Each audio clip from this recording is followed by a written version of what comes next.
Les tensions entre Tourelle et Leonardo, la victoire de Lille dans le derby face à Lens, Lyon gagne mais joue à se faire peur. On vous résume l'actualité de la Ligue 1 dans le journal de Made in Foot.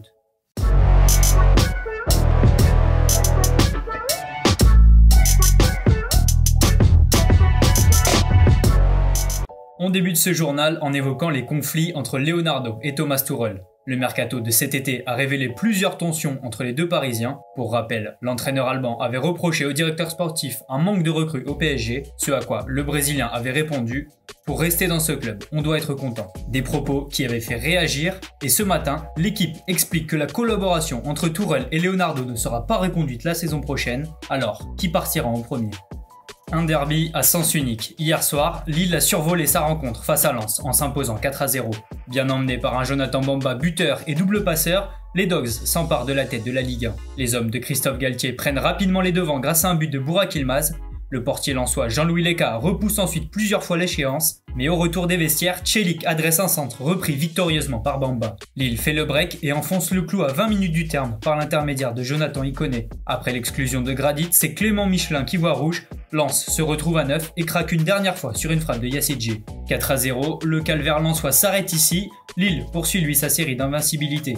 Une soirée réussie sur le terrain pour le LOSC, mais en coulisses, c'est une toute autre ambiance. Le départ de Luis Campos se confirme. Selon les informations de Canal+, le directeur sportif a bel et bien demandé à quitter le club. Sa décision aurait été prise après un conflit avec le directeur général du club Marc Ingla. Pour rappel, le conseiller sportif a sommé son président Gérard Lopez de le libérer de son contrat. Le Portugais serait en désaccord avec la direction prise lors du dernier mercato et la politique générale du club lillois. Lyon se fait peur. En déplacement à Strasbourg, l'OL pensait passer une après-midi tranquille à la Méno. Memphis Depay a régalé ses coéquipiers en offrant 3 passes décisives. Une première à destination de Tino Kadewere pour son premier but avec l'Olympique lyonnais. C'est ensuite Karl Toko Ekambi qui profite par 2 fois des offrandes du Néerlandais. À 3-0, le match semble plié, mais le nouvel attaquant Habib Diallo redonne de l'espoir à Strasbourg juste avant la mi-temps. Au retour des vestiaires, le Racing accélère et revient à un petit but de l'OL grâce à une réalisation de Jean-Eudes Aoulou. Strasbourg croit alors à l'exploit, mais ses assauts sont repoussés par la défense lyonnaise. Anthony Lopez multiplie les parades et permet à son équipe de glaner les 3 points de la victoire. Les hommes de Rudy Garcia remontent à la 9e place du classement, juste devant leur éternel rival, l'AS Saint-Etienne. Après un début de saison réussi, les Verts ont enchaîné une 3e défaite consécutive.